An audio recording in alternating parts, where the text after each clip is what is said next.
Welcome back once again to Sigdaddy's Wrestling Show. I'm your host, Skylar Sigdaddy Sigmund, joined by my co-host, the man, the myth, the legend, J.O. How are you doing, man? Doing all right, Sigdaddy. Doing all right. Glad to be back again.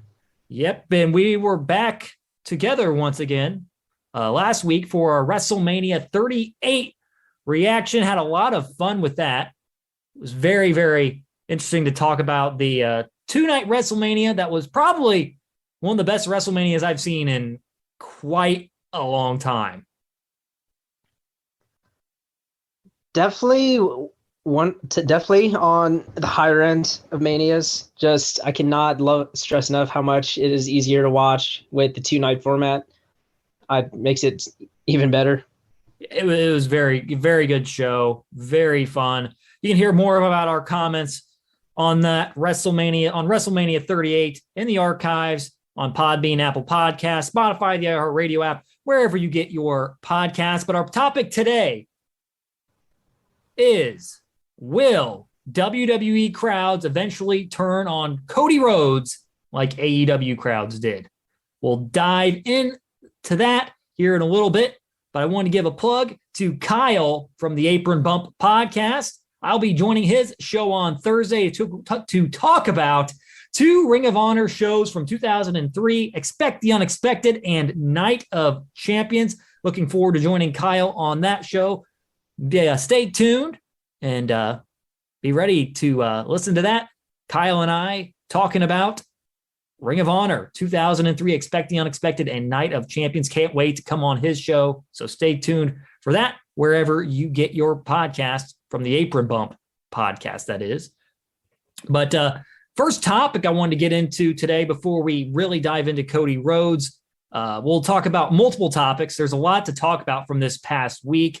But first we talk about the NXT tag champ, Nash Carter, former tag champ now, Nash Carter, gets released after a wife's abuse allegations. His wife, his soon-to-be ex-wife, Kimberly, it was detailed in an article by Joseph Courier. It was on sportsillustrated.com, but he's from Joseph Courier from the Wrestling Observer. He was talking about how a photo was posted by Kimberly alleging abuse from Carter, claiming he got wasted and hit me so hard my lip split open. There was pictures on Twitter. She continues with, told me I'm a wrestler, so she's always marked up. I've hid this for a year and even forgave him, but can't hide it anymore. She's also tweeted a photo of Carter that was imitating Adolf Hitler and making a Nazi salute. That might have played a part in his release as well. Not sure. But the date of that photo is not, there's no exact date on when that photo was taken.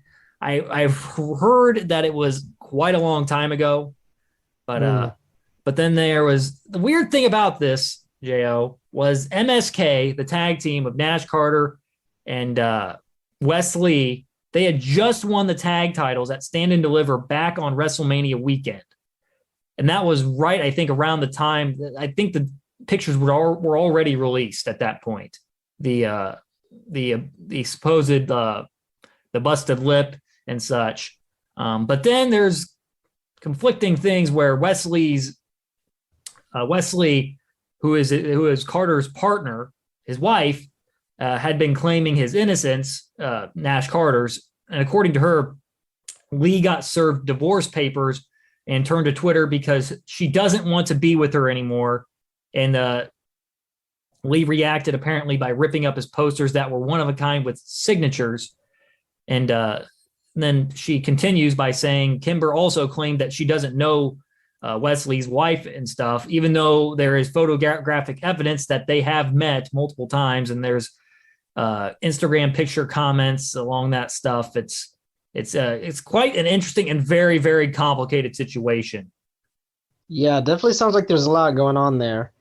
And if I may say, though, the thing that the one that I read, it was reporting from this wasn't from his report, but it was quoting something that Meltzer said. it was actually leaning more towards the photo as it was the domestic violence. Where it really said it was the photo that got him canned. Yeah, it's a very complicated situation. The legal system needs to figure this out before anybody makes any determination on what really happened here. But it's a very, very unfortunate situation. But in more brighter news, though, recently, so we saw Samoa Joe's return. He showed up at Ring of Honor, not return, well, kind of a return, really. His return at Supercard of Honor, confronting Jay Lethal. But he debuted this past week on AEW Dynamite back on last Wednesday. He absolutely wrecked Max Caster. Max Caster had a really good rap about him coming as he was walking to the ring, and Samoa Joe's facials were absolutely hilarious because he was pretty much, Joe was like, yep, I kind of agree with that. But Joe was an absolute freaking monster during this match. He even, at the beginning of the match, he backs Caster in the corner and he does the shmoney dance. And if you ever heard that song by Bobby Shmurda, you should know the dance. I definitely know the dance. I'm gonna have to try to find this clip later to see it. I would love that to see that image. And dude, Samoa Joe, man, that was a great get for AEW. It definitely is. I mean, it's Samoa Joe, crazy talented. I think pretty good on the mic as well. One of the best promo guys in the game. Yeah, most believable guys. Believable. That's a good way of saying that. That's a good way of explaining that. I definitely believe Samoa Joe if he says he's going to kill me. So, like like the people will tweet his promos from WWE for back in the day. How he like really set Brock off one time. That and like he was just bashing everybody in the ring. I think this was prior to Kofi's Elimination Chamber run. But my goodness, this dude is unbelievable. Dude can still freaking go. He had a really good showing, I thought, in his debut match. It was a squash, but still, he looked fantastic. Yeah, he definitely has a lot of time left in him. But Tony Khan, my goodness, this guy is just ridiculous. He woke up on I think it was Friday, and he's like, I'm going to choose violence today. I am going to choose violence. I am going to book Samoa Joe versus Minoru Suzuki next week on Dynamite for the Ring of Honor television title. I mean, if you're gonna sign someone and a pretty decent someone, and there's already a list of dream matches that people want to see, might as well start out with a big one. My God, could have gotten, can't get much bigger than that. This is Dream Match Central. These two are going to beat the ever-loving crap out of one another next week. This week, I mean. Say that's the plan, hopefully. But Minoru Suzuki he's a badass. King of Pancrase at one point. Both of them with mixed martial arts backgrounds. They are going to lay into one another. It's going to be a stiff encounter, to say the least, coming up this week on Dynamite. Stiff indeed. My goodness. And just to add on to, AEW had a really good week, by the way. WWE had a really good week last week. So did AEW as well. FTR and Young Bucks. What else can I say? Another classic tag team match. My freaking goodness. These two are quite possibly the best tag teams in the world right now. I would agree. I mean, FTR delivered two classics in a week. Yeah, because I was going to say it took me some time to dig and kind of realize wow, FTR is pretty damn good because, of course, from their time in WWE, if that was your only time seeing them, like it was for me, you really didn't think of them that highly. Mm-hmm. So yeah, they're good. They're pretty damn good. When their NXT run, that's where a lot of their notoriety came from initially. But then their Right. WWE main roster run, you didn't get to see a whole lot of that because on the main roster with WWE, it's no there's no secret to it. Vince doesn't really care all that much about tag wrestling for the most part. No, it doesn't. Yeah, because I was But gonna say it's hard to come from NXT to the main roster and thrive initially, but then add the fact that you're a tag team. Oof, that's even more tough. like it's yeah, but they for some reason FTR and the Young Bucks, these are two contrasting styles. Very, very contrasting styles. FTR is old school as old school can get as a tag team. The Young Bucks, high flying, up tempo, everything you'll ever see. But goodness gracious, FTR a couple days prior, it was about 5 days prior to this Dynamite match they had for the AAA tag titles and the Ring of Honor World Tag Team titles. They put on a freaking absolute classic with the Briscoes, Jay and Mark, at a Super Card of Honor. Just crazy. Tag team wrestling is not dead, folks. Not by a long shot. Oh no, yeah, not. And not nobody close. ever said it was dead, but I'm saying it is thriving outside of WWE. WWE's they don't have a bad tag team division right now, but they're lacking depth. That's all say that. Yeah, it's tag team wrestling is dead if all you watched was WWE for a while. But yeah, outside of the big dog, there's definitely some great tag team wrestling going on out there. And like the thing was with this FTR Young Bucks match, I'm gonna just briefly talk about it. But they had one match a couple years ago at Full Gear 2020. That was kind of an ode to tag team wrestling where they broke out all the all the legendary tag teams finishers and stuff. They broke those out. This was a completely different style match. Fan freaking tastic. It was like they somehow delivered another classic, but in a different way than they did the first time. Oh, sorry. Can you say that again? What I was saying was they delivered a classic in a different style than they did different way they did it the first time. Like I said, the first time was kind of an ode, a tip of the cap to tag team wrestling because they used all these legendary tag teams finishers in the match. This time it was completely different from that, and they were still able to just put on a classic. I mean that's the mark of a good tag team is the fact that they can adapt this style that they usually don't do, and still put on a pretty decent match. And they can tell a different story. They told a different story this time. Which just go out of your way to watch it. I'm not going to do the match justice on here. We're not going to on here. Just go out and find it yourself and go watch it. It's 20 minutes of magic, as well as this from AEW Rampage this last Friday. So Jon Moxley and Wheeler Yuta are in the main event. So Wheeler Yuta has been part of this group called Best Friends, just to catch you up. Trent faced Bryan Danielson early on as the opener to the show. Danielson beats him. Trent's not liking Wheeler Yuta at this point is, a part of the faction Best Friends. And Regal slapped him in the face, Yuta, last week after he lost to Bryan Danielson. William Regal did, as Yuta was trying to extend his hand. So Regal just slapped him across the face super hard. But Yuta, he's trying to earn respect here. And he certainly did here. He was bloody beyond belief. He had a crimson mask in this one.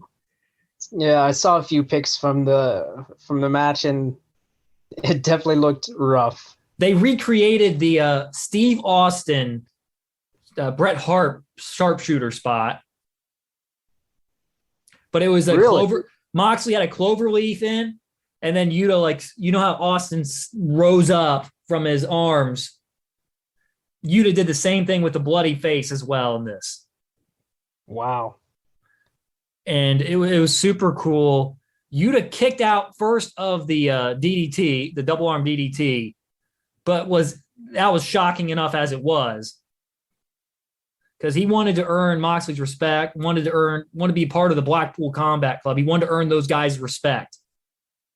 Yuta started this match on fire because he shot through the ropes and dove onto Moxley.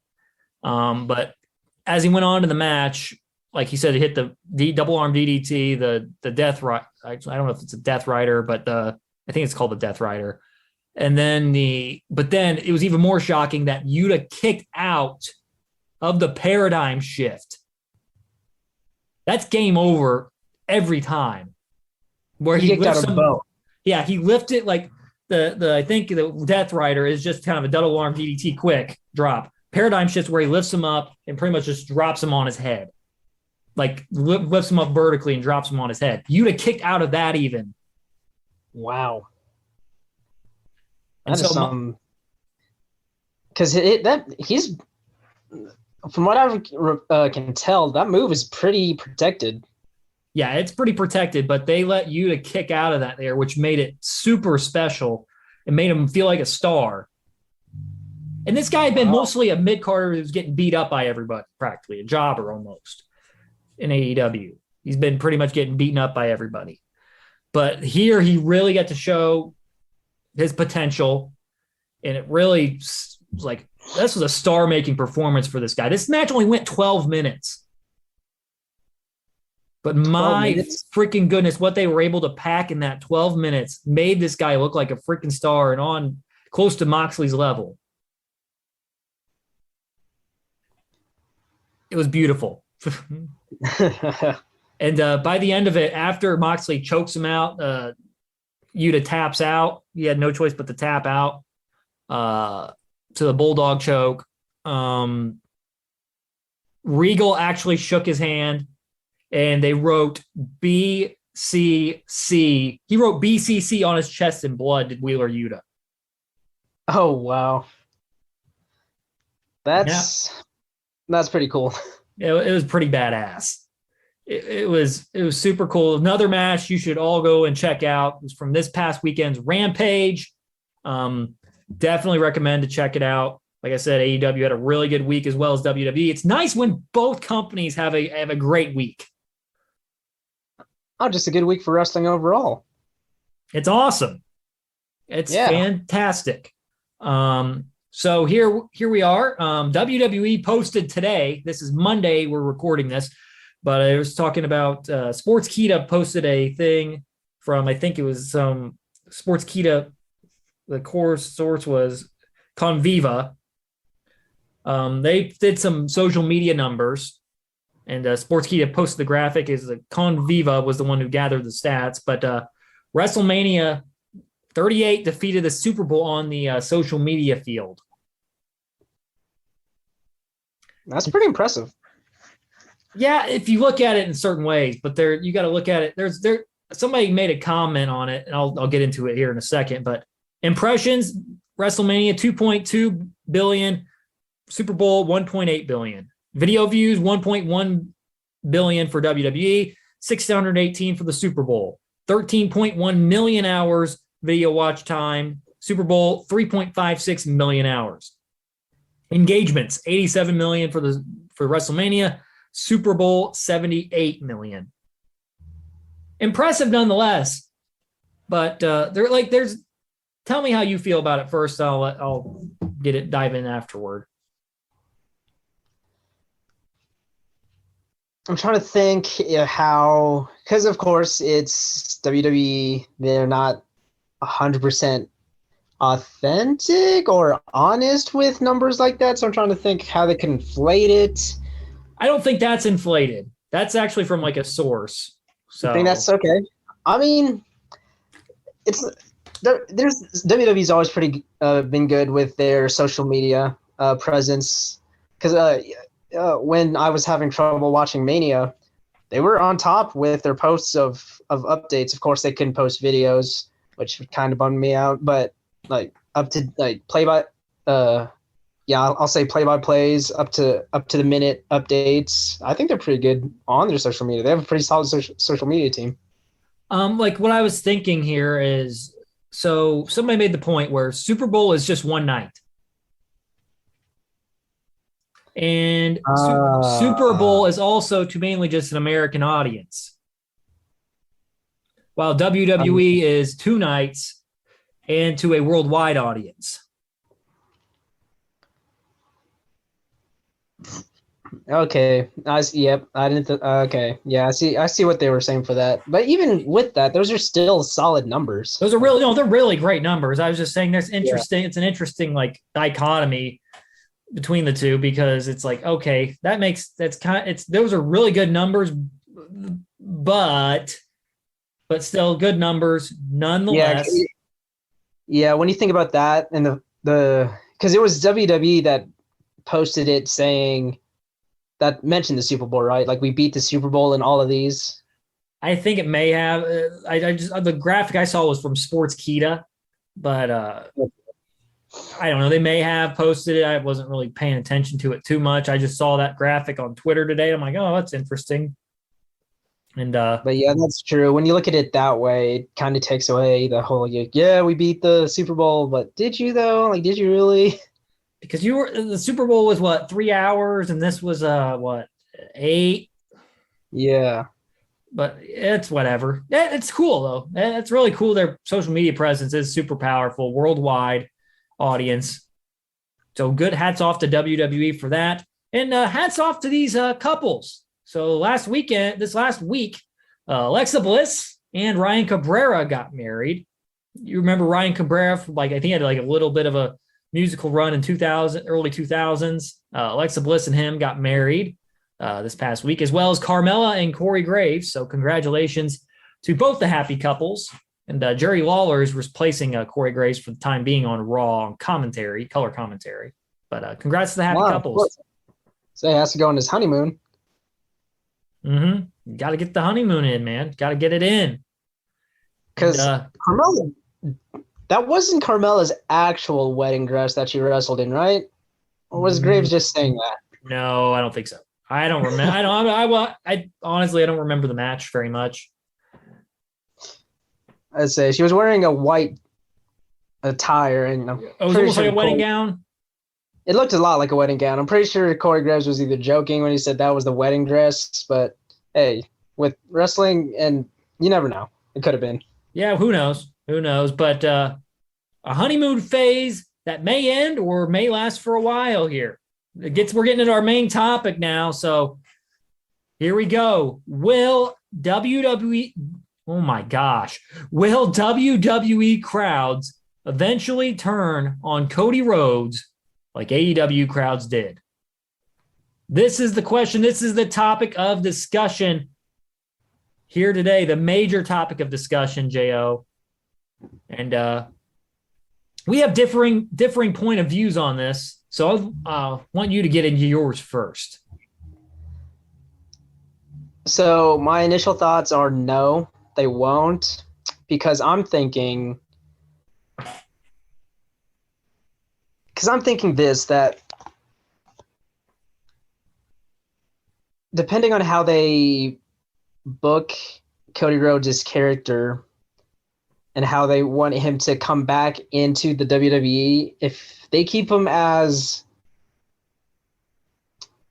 I don't know, I kind of liken it to what CM Punk was becoming like later on in his WWE career, like the voice of the voiceless and that big rebel character. Mm-hmm. I'm thinking that if they book Cody Rhodes similar to that, they won't turn on him. Interesting.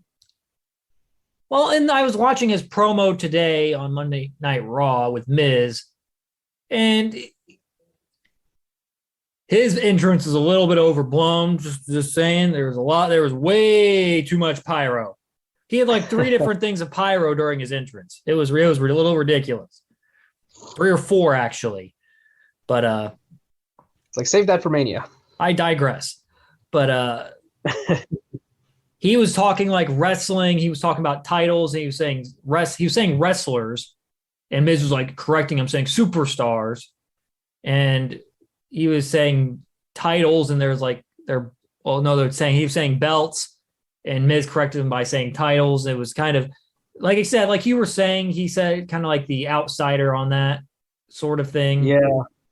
Because he came from a different world. Not came from a different, well, he was in a different world for quite a while, for 6 years, being on the indies and eventually in AEW as one of the founding members of the company. But I got a different point of view on this. I think they will.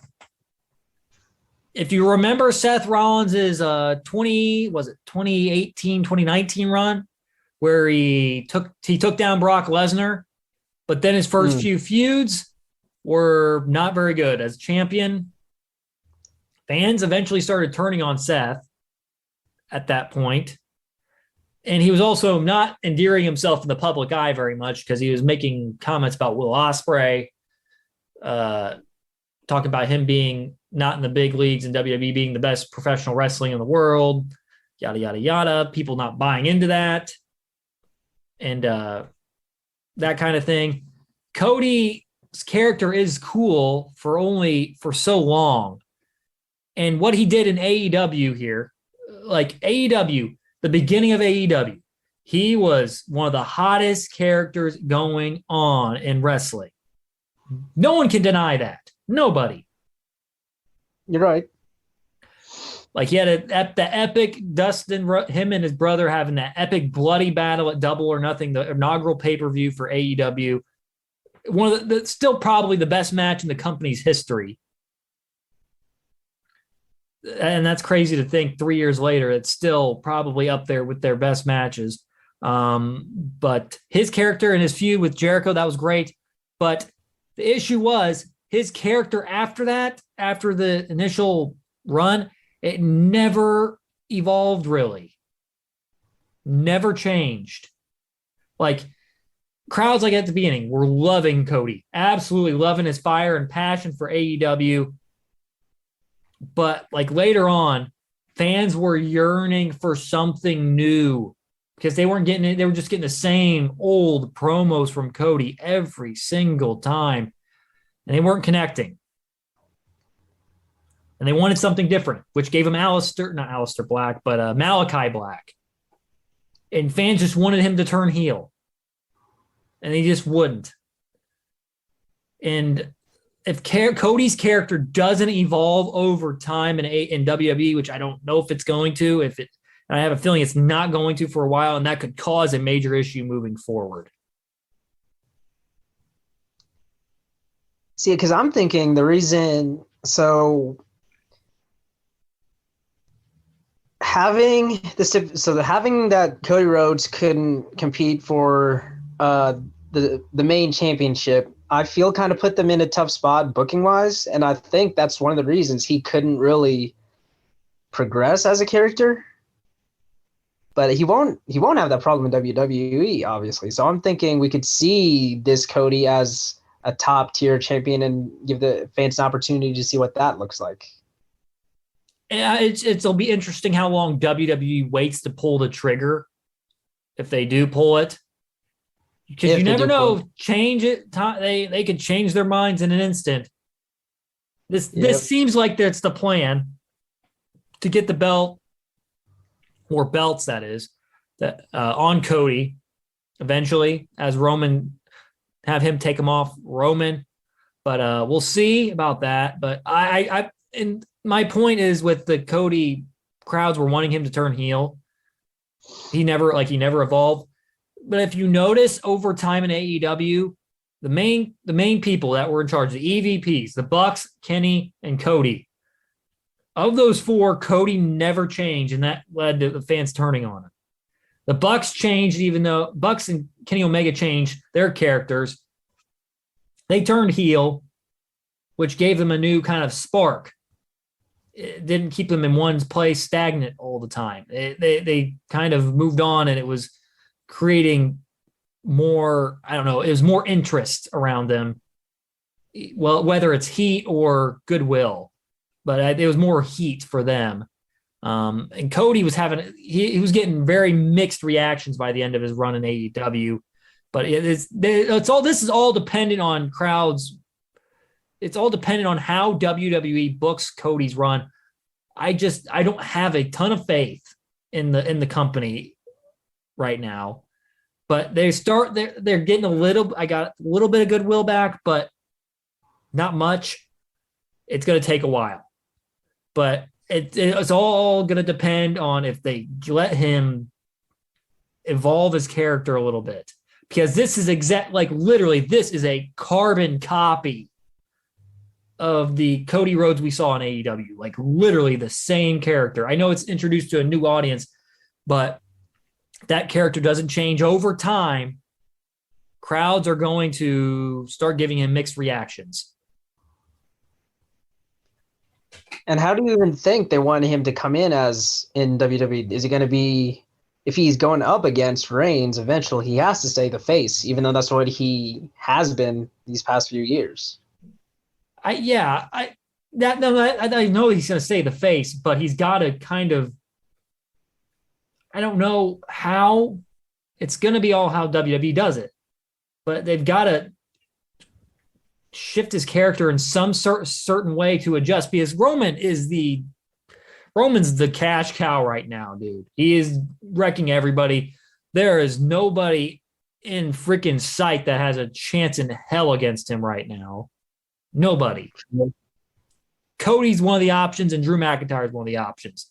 But it's going to take a while for those guys to get built up. Yeah. Because right now, Roman Reigns is in a feud with it looks like he's setting up for a feud with Shinsuke Nakamura. Is what they set up on SmackDown last week. And I don't think they're going to give Shinsuke the push like that. And it's kind of feels like it's out of nowhere.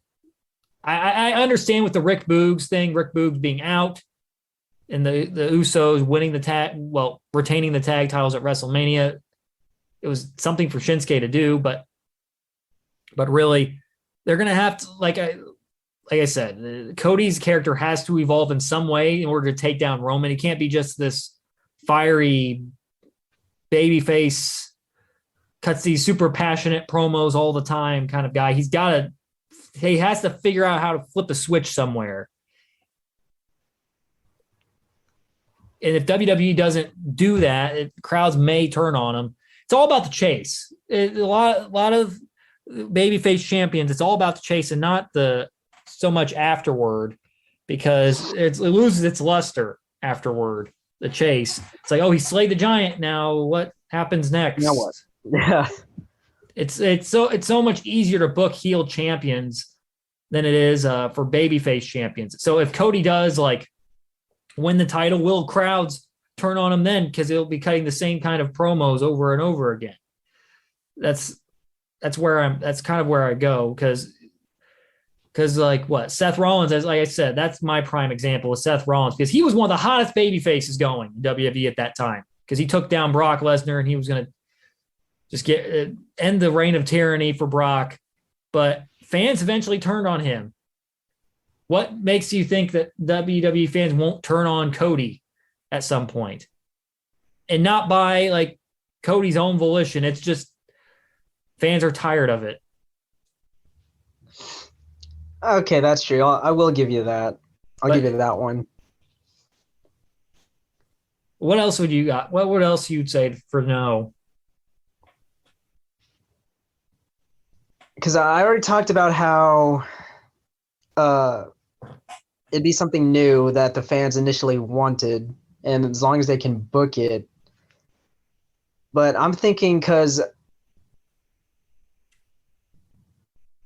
I'm thinking that in the beginning, and I know he didn't really have that much now, that for all we know, that the reason Cody didn't want to update his character, didn't want to change his character, was because, at some time at AEW, it was his ultimate call. He could have said, yeah, I'm changing my character, or no, I'm not gonna change my character.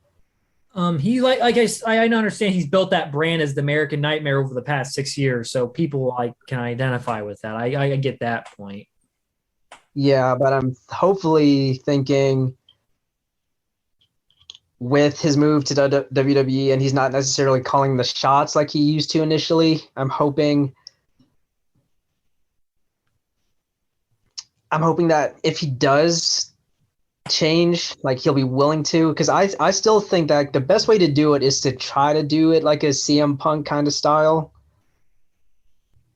Yeah, I agree with that. I think it makes kind of a renegade kind of attitude in a way.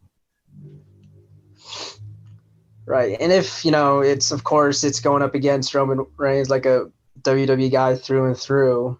And I think the fans want that. Like, even though Roman is still, on top of the world, people are ready to see someone challenge him, and probably by extension of that, challenge just WWE. He's been champ for a year and a half. Yeah, a damn near long time. Like a lot of people are still loving it, but what other people are kind of like, it's the same thing over and over again. Right. Nothing's really changing. It's just Roman beating people up and winning. That's about it. Or dirty finish, or some kind of interference, or something like that. It's every single match. So they established he's dominant like quite some time ago. Like he could lose, and then we won't think any less of Roman. But like at this point, WWE's built him up so much that like who's gonna beat him? Who has a chance in hell? Say Cody Rhodes eventually, hopefully. We hope. And it's not that I'm saying that I hope they turn on Cody, because I don't. I'm a big fan of Cody. I love Cody Rhodes. I've been a huge fan of him. I like since his run on the Indies and Ring of Honor and stuff. I've enjoyed what he's been doing. He's been doing a great job, especially in that early run in AEW. Man, that was I was probably the biggest Cody fan at that point. I was a big, giant Cody fan. I'd been following along as he was going through the Indies and Ring of Honor, and then he won the NWA World title at one point. I was following that. But then once he got to AEW and they created that classic match with Dustin Rhodes, you and I both watched that, by the way. Yep. What a match. That. What a match. Like, I was like, man, I love Cody Rhodes right now. But by the end of it, I was just like, dude, just turn heel. Fans just want it. Just turn heel. But that never happened, unfortunately. But I hope the best for his WWE run. We both hope he eventually wins the WWE title, because that was one thing he did not get during his first run. And the dude's been consistent. He's been consistently good for such a long time. Say, I would love to see him get the belts. 2 belts? Are they going to give Roman a new belt? I don't know. But yeah, I would love that for him. He definitely deserves it. Long overdue, in my opinion. And it's for his dad. Because his dad never won the belt. But if he could win it, it's kind of some kind of vindication for him. And I hope WWE does well and does this right. I don't know how they're going to do it right, but they need to find a way to do this right. Keep Cody hot. Keep Cody as that baby face, because that is the only guy right now outside of Drew McIntyre that has a shot in hell at unseating Roman. Yep. Like, there is no one in sight right now. Do they wait until SummerSlam for Roman to lose the title? That's a good question. For you mentioned the build-up. I think it has to be at a pay-per-view like SummerSlam. Because it feels like almost SummerSlam sometimes is bigger than WrestleMania in a way. That's the number 2 show. It's the number 2 show. It's not bigger than WrestleMania, but it's a very... Royal Rumble's not even number 2 anymore. It's SummerSlam that's number 2 on WWE's pay-per-view schedule. Right, I would agree with that. And but J.O. and I have differing opinions on this, but it was an interesting, fun chat on seeing if WWE crowds are going to turn on Cody Rhodes or not. Me, yes. J.O. know, but it was a fun conversation, man. Yeah, yeah. I would say I like. It's always a good time when we have a little different opinions. Yeah, and it's what's fun. What's the fun of having the same opinion on something? Right? It's Like, do you not very agree? fun. Oh Yeah, it's no, like it's just basically, do you agree? Yeah. Okay. yeah, that's about No, it. There's no conversation afterward, really. It makes for an interesting conversation, and it makes you interested in what's going to happen moving forward. Because, like we said, we're both very interested in what happens moving forward, how WWE books Cody Rhodes, the American Nightmare, as they like to say. Uh, we're both looking forward to that. Hopefully, WWE, this is a shot in the arm for WWE and gets them back in the right direction booking wise. But we'll see what happens there. But coming up next week on Sigdaddy's Wrestling Show, we're going to be diving into a little bit of a different topic. So we're going to go off the kind of off format a little bit, not too far off format. We're still sticking with professional wrestling in a way. We will be talking about our top 5 movies featuring professional wrestlers. So they don't have to be the stars of the movie. They can be, but there has to be professional wrestlers in the movie, and we'll name our top 5 here next week. This idea was brought up by J.O. Fantastic idea, man. Thank you. I think it's gonna. I have a feeling it can be. This one could be a lot of fun. This one could be a lot of fun. Because you got to think about it. In the realm of history, there has been so many movies featuring professional wrestlers, and there's movies you don't even think about that actually feature professional wrestlers.